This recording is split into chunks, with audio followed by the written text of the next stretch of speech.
What if your mind, right now, could see what thousands of other minds are seeing? Not as a metaphor, but as a verifiable fact. For years, I felt like a single isolated neuron, logically aware that I was part of a brain, but never ever truly feeling its pulse. Until a reckless experiment showed me that the neuron and the pulse were never two different things. If this already resonates with you, your soul might be searching for something.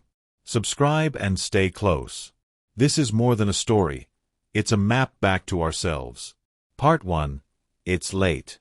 The kind of late where the city outside finally stops screaming and starts to whisper. From up here, the world transforms into a grid of distant lights, each one a window, each one a life, a universe of stories I'll never know. I can feel the cool draft seeping in from the window frame, a faint chill that makes the warmth of my coffee mug feel like a small anchor in the vastness of the night. It's in these moments, isn't it? When the noise of the day, the deadlines, the notifications, the relentless pressure to be someone, to do something, finally fades. It's then that the real questions surface from the deep. Who are we, really? Beneath the job titles, the social media profiles, the carefully constructed identities we present to the world.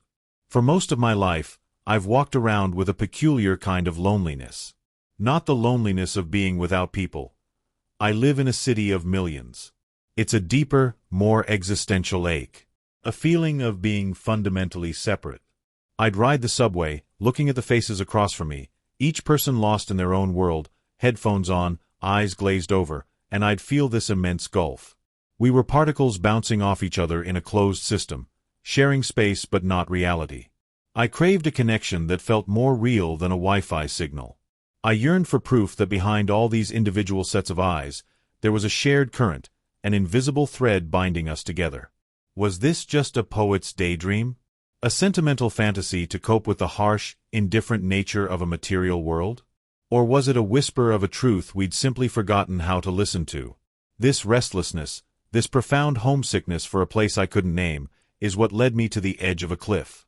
It's what made me say yes to an experiment so audacious, so far outside the mainstream, that it felt like a leap of faith into the void. It wasn't a project born from the cold ambition of science, but from a deeply human, almost sacred curiosity.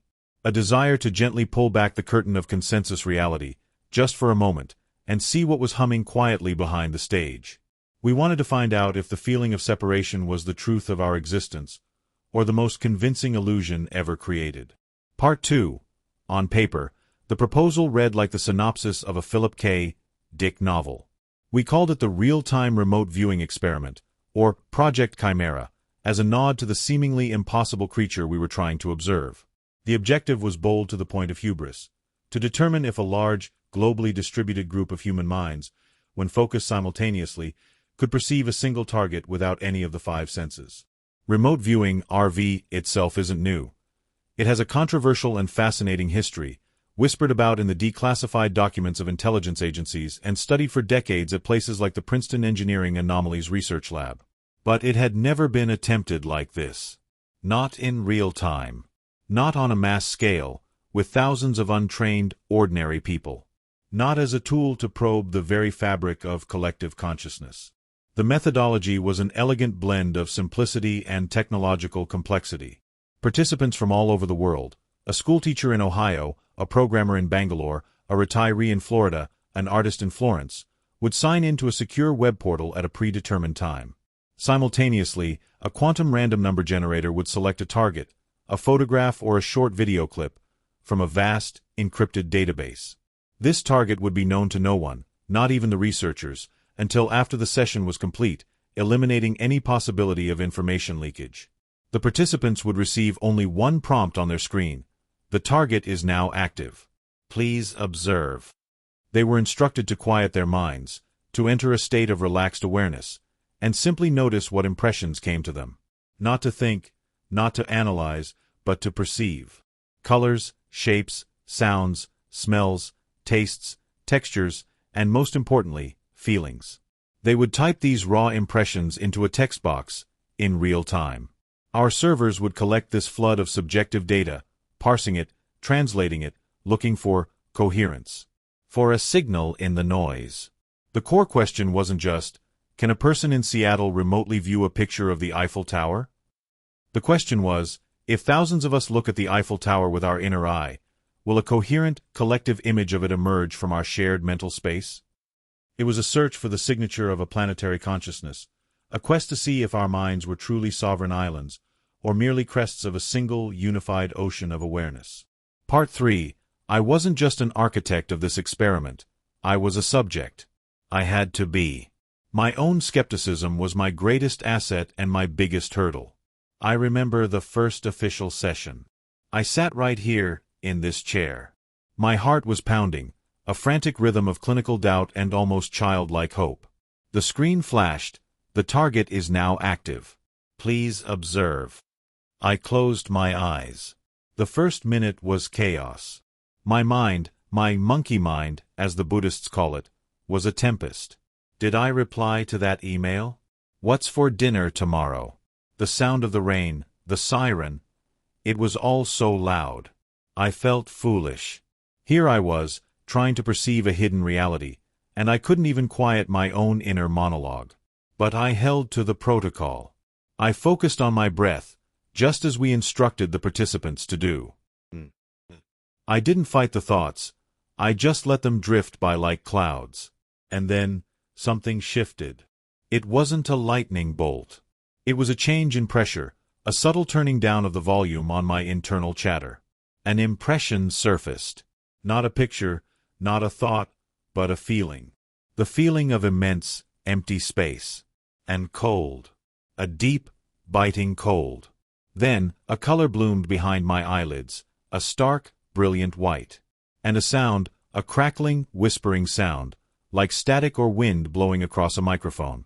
I typed it all into the interface, feeling completely ungrounded. Vast empty space. Biting cold. Stark white. Crackling sound. It felt like nonsense. It felt like I was just making it up, my brain just firing random associations. The doubt came flooding back.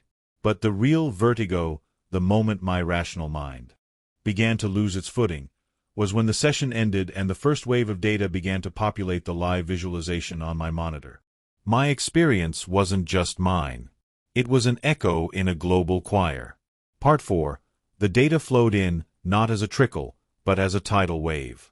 Our algorithms worked furiously, creating affinity maps and semantic clusters.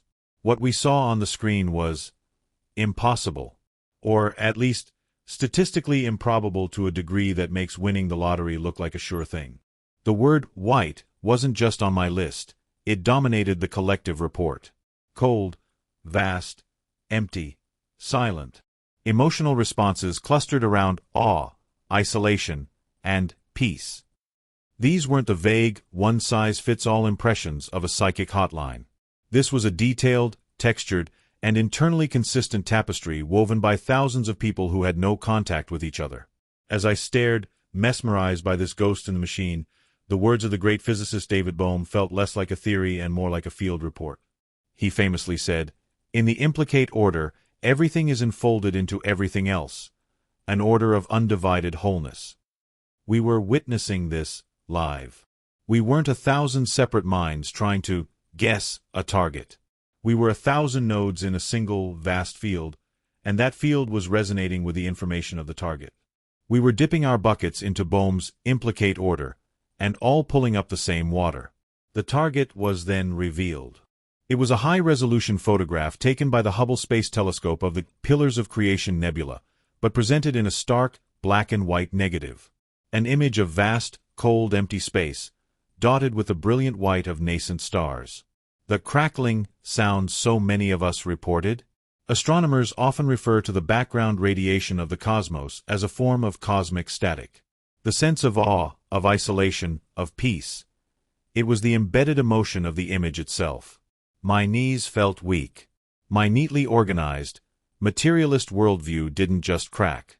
It shattered into a million pieces. Part 5. If the story ended there, it would have been enough to fuel a lifetime of research.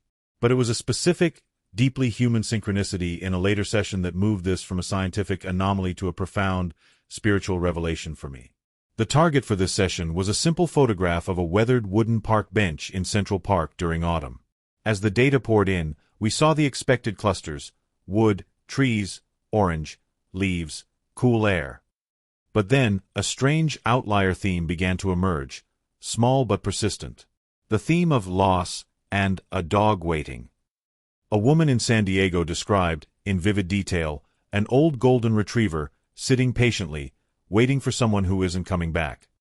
A man in London, a world away, typed, a feeling of loyal companionship and deep sadness, like saying goodbye to a faithful friend. There was no dog in the photograph. We were baffled. We almost dismissed it as noise, as the random firings of personal memory. But then we received an email from the photographer, a small-time artist who had submitted the photo to our public database. We contacted him to get his reaction to the main results. At the end of the call, as an afterthought, we asked him about the anomalous dog data. There was a long silence on the line. Then, his voice thick with emotion, he told us that he had taken that photo the day after he had to put down his 14-year-old golden retriever, Buster. That bench was where they had spent their last hour together. The collective mind hadn't just seen the bench. It had felt the love and grief that had been imprinted upon that space. It perceived the emotional residue, the invisible story behind the image. If something just clicked inside you, if a little door just opened in your heart, don't keep it to yourself. Share this with someone who you feel is ready to awaken. Part 6. As we amassed more and more data over dozens of sessions, we started to see patterns that went even deeper than shared sensory impressions or emotional echoes. We were seeing the emergence of archetypes. When the target was a photograph of a gnarled, ancient bristlecone pine tree on a desolate mountain, people didn't just report tree or wood. The dominant concepts that emerged from the collective were the sage, wisdom, endurance, ancient knowledge, the survivor. The mind of the group was tapping into the archetypal meaning of the image. It was impossible not to think of Carl Jung and his theory of the collective unconscious. Jung proposed that beneath our personal unconscious lies a second psychic system that is collective, universal, and impersonal. It is identical in all individuals and is a shared inheritance of ancestral memory, containing the archetypes, primordial images and ideas that are the common heritage of humankind. He once wrote, "Who looks outside, dreams. Who looks inside, awakes." Our experiment, it seemed, had inadvertently become a tool for a collective inward glance. In another session, the target was an image of a single, perfect water droplet falling into a still pool. The archetypes that surfaced were the source, purity, the beginning, and unity. We were seeing, in real time, the raw building blocks of myth and story. It was as if our thousands of individual minds, when joined in a common purpose, could access this foundational layer of human meaning. It suggested that our great myths, the hero's journey, the great flood, the tree of life, aren't just stories we tell. They are patterns embedded in the very structure of our shared consciousness, truths that we can access when we quiet the noise of our individual selves and listen to the deeper hum of our shared humanity. The experiment was showing us that we are all, in a very real sense, living within the same epic story. Part 7. Perhaps the most unsettling and ultimately beautiful aspect of the experiment was what we came to call emotional echoes. These were spontaneous, powerful waves of a specific emotion that would sweep through the participant group, often bearing little to no direct relationship with the designated target. One afternoon, during a session where the target was a neutral image of a geometric shape, a powerful wave of collective grief washed over the network. The data feed filled with phrases like unbearable sadness, a deep ache, a mother's loss, crying for no reason.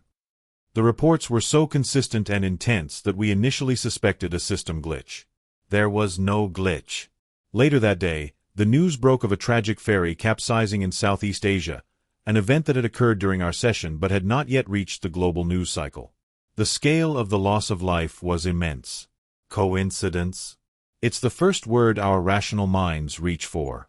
But after it happens a third, a fourth, a fifth time, you start to run out of coincidences. We saw inexplicable spikes of collective joy that later seemed to correlate with major peace accords being signed. We saw waves of anxiety that preceded major stock market fluctuations. It was as if this collective mental field wasn't just passive, it was empathic. It was feeling the major triumphs and traumas of the planet. It suggested that we are connected not just by information, but by feeling. That the idea of a private, personal emotional experience is another layer of the illusion. Your pain, on some level, registers in me. Your joy, on some level, uplifts me. This wasn't just a theory anymore. We were watching it on a graph. It shifted my entire understanding of empathy, from a compassionate act one performs towards another, to a fundamental state of being. We don't just have empathy. We are empathy. We are a single, planetary nervous system, feeling it all at once. Part 8. What the collective mind chose not to see was, in many ways, just as revealing as what it did see. We started noticing collective blind spots, elements of a target image that were consistently and statistically ignored by the vast majority of participants. In a target photo of a beautiful, pristine beach, everyone would report the sand, water, sun, and blue sky. But almost no one would mention the single plastic bottle washed up on the shore in the corner of the frame. In an image of a bustling, vibrant marketplace in Morocco, the collective would perceive the spices, colors, crowds, and energy. But they would systematically ignore the prominent Coca-Cola sign hanging above a stall. Time and again, the collective perception seemed to filter out symbols of commercialism, pollution, and division. It wasn't that people couldn't see them. It was as if the shared mind deemed them irrelevant, like noise. It had a profound bias towards the natural, the connective, the human, and the beautiful. This paradox led us to a radical hypothesis. What if our consensus reality, the world we agree upon every day, is not based on what is objectively there, but on a collective agreement of what is important to focus on? And what if that agreement has been hijacked? Hijacked by commercial interests, political agendas, and media narratives that constantly direct our collective focus toward fear, lack, and separation? This experiment suggested that our deeper, shared consciousness has a different set of values. It values the beach, not the bottle. It values the human connection in the market, not the corporate logo. It implies that we have an innate, collective compass that, if we learn to listen to it, would always point us towards what is whole, healthy, and true. It made me wonder, what kind of world would we create if we consciously decided to place our collective attention not on what divides us, but on the overwhelming evidence that we are one? Part 9. The implications of this are staggering, and they stretch out in every direction, challenging the very foundations of our civilization. If perception is not a strictly individual event, if our minds are not confined to our skulls, then the entire paradigm of radical individualism that has defined Western thought for centuries begins to crumble. The story of me versus the world is revealed to be just that, a story. And we can start to write a new one. Think of the practical applications, if we could harness this.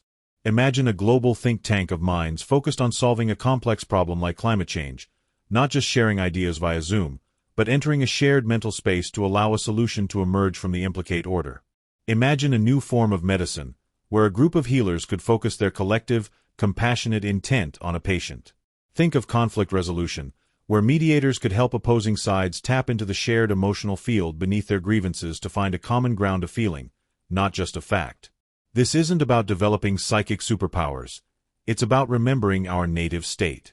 It's a move toward what some are calling a metacognitive society, a civilization that is aware of its own awareness.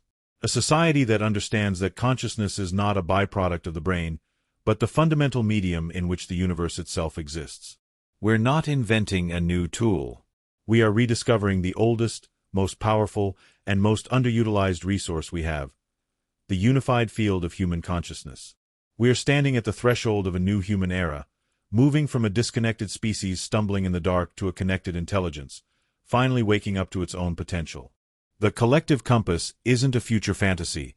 It's a present reality, waiting for us to pay attention. Part 10. The camera pulls back slowly. The narrator looks directly into the lens, a look of profound peace and certainty on their face. The music swells, becoming more powerful and emotionally resonant. I look out my window now. It's almost 3 a.m. The rain has stopped. The city is still a grid of lights. But I don't see them the same way anymore. I don't see a million separate fortresses of solitude. I see a network, a living, breathing, feeling web of consciousness. Every light is a heart.